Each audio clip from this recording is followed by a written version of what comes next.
Hey, David, Well, it's Mark. How you doing? Hey, Mark. Good morning. Um, with Nick Senzel, how much did the extra time, get him in position to be ready 100% for today and for 3 weeks from now? And as far as expectations of where he might play under this, now you have a DH and some extra stuff going on, is everything still the same as far as his plan?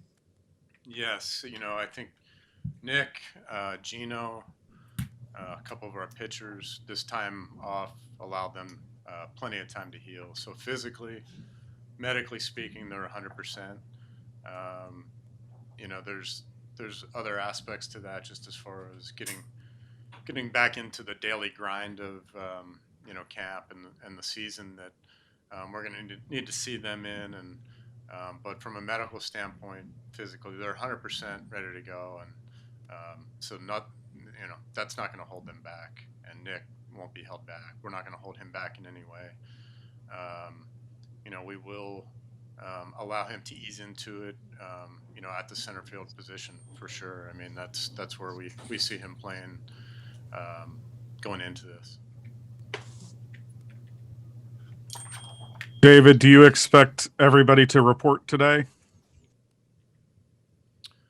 Um, did you? How do we?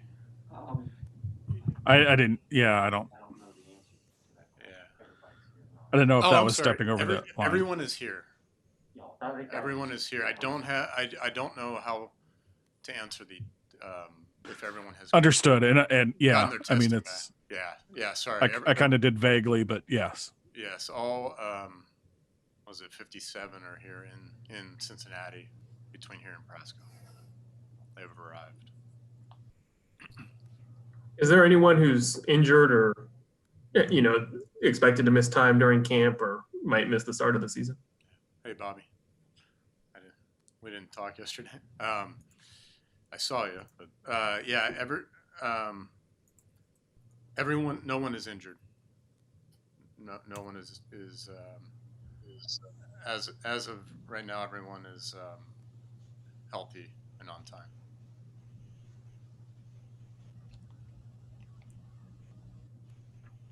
You guys are bringing a bunch of minor league coaches and coordinators to camp. I don't know if they'll be at Great American or Prasco, but what's the idea of kind of getting extra coaches involved and what will their roles be during this?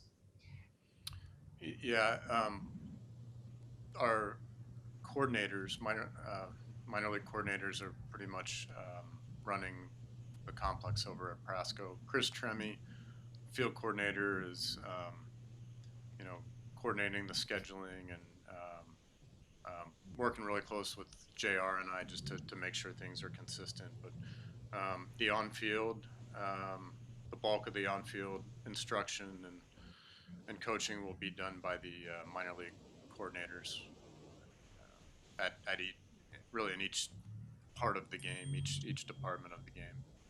It's a great group. Again, we'll spend our coaching staff will spend time at Prasco, and some of those coaches may come over here at times as well.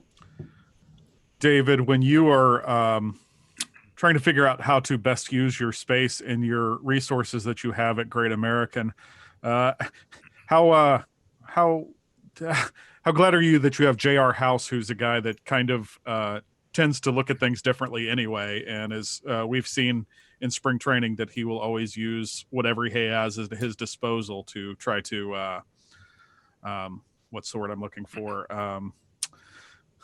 Make the most of what he has and maybe use things differently than usual. Think outside the box, I guess, is the cliche. Yeah, I mean, I think sometimes scheduling in baseball can be underestimated in camp or even in the season, but it's really important. Keeping guys connected and informed. Being efficient is something that's really important to us. Being creative, and Jr. really hits on all of those. He's definitely made us all better. The way he thinks, he's very assertive, but he's thoughtful and creative at the same time. So when we're coming into a situation like this, something none of us have ever taken on, we I couldn't ask to have a better guy really coordinating the whole camp. And like you said, just maximizing our space and our time. And it's really important with guys' health and, and preparing guys for the season. But that efficiency is so important, and just making the most of our building here. We're really looking forward to it. David, following up on that, can you kind of say what parts of the ballpark are going to get utilized that are not normally utilized for baseball activity? Like what sections of the park are going to be turned into makeshift facilities, I guess?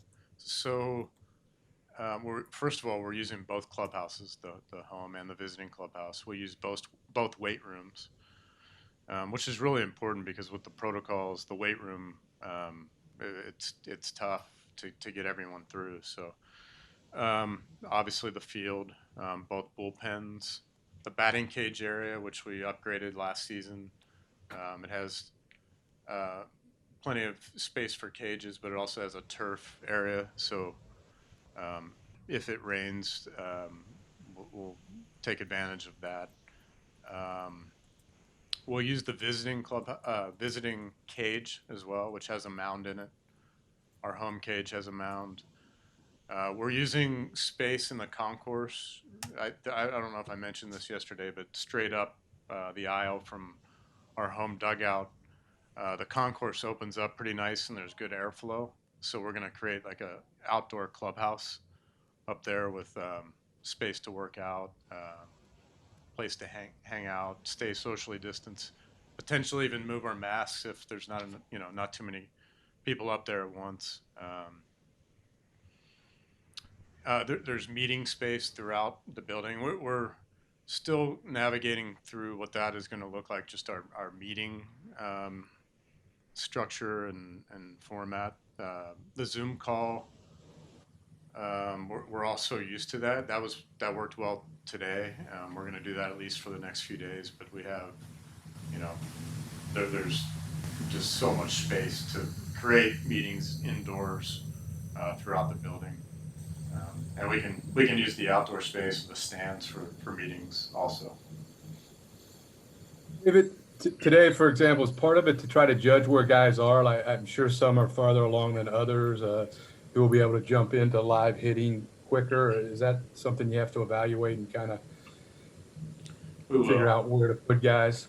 Yeah, I mean, it is important to lay our eyes on them, but at the same time, we're also, we want guys to ease into it and not, try to show too much or anything like that. These guys are also professionals, and they know that we've had enough communication to have really a pretty good idea where they are. So we need to ease into it, but also, yeah, it's important to allow them to acclimate and we can visually see where they are. And we have time to make adjustments and still have everyone ready on time for opening day.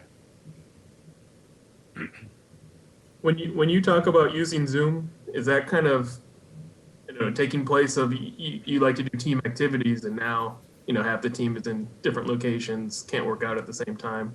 Is that kind of the filler for it? Yeah, I do believe that it might it's something that I think a lot of people have found to be a great tool, and I think it can be a good tool for us as a team. People are used to it. It'll never replace being in the same room physically, but in some ways, it can increase the possibilities of how often we can be together and communicate. And it's not basketball where you have 12 players. We have at least 25, or 26. Right now we have 60. So I'm getting more and more open to that possibility, just for efficiency, safety, and people are comfortable speaking up, and we'll see how it goes.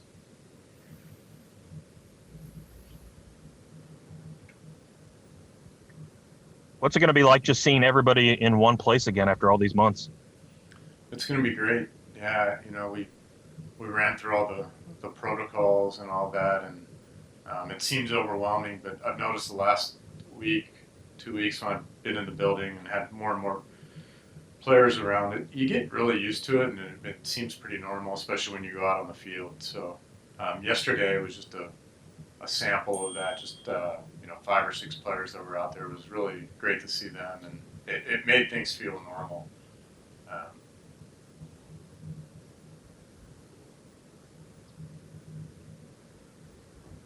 David, you said it felt normal in a way. Does it feel like you're going into a normal practice today, or does it feel like you're going into, the type of thing that's never been done before, which is really, the reality of it? It does not feel normal. I wish it did, but I mean, in a lot of ways, like I said, I mean, we feel prepared for sure, but you're kind of going into the great unknown, and there's some excitement to that. There's some anxiety about it. We're very confident with where we are, but I don't know that feeling will go away all year. So we have to get comfortable with the uncomfortable.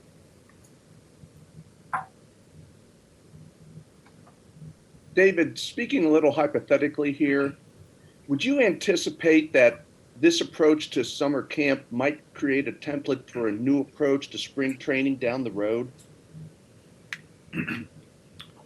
I haven't gotten too far. I do believe things we're doing right now and have been doing, a lot of it will stay with us. Not only our team but baseball in general. I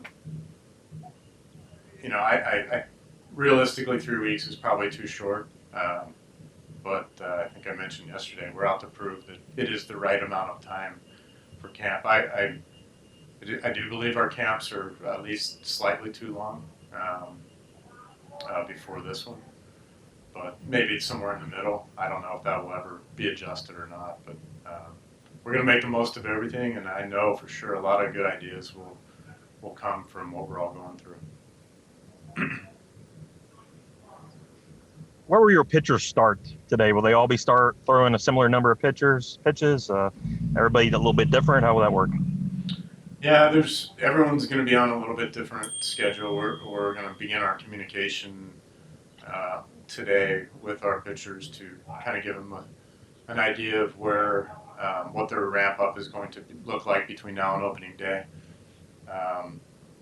No live BPs or anything like that. There's a handful of guys with sides today, but not all of them.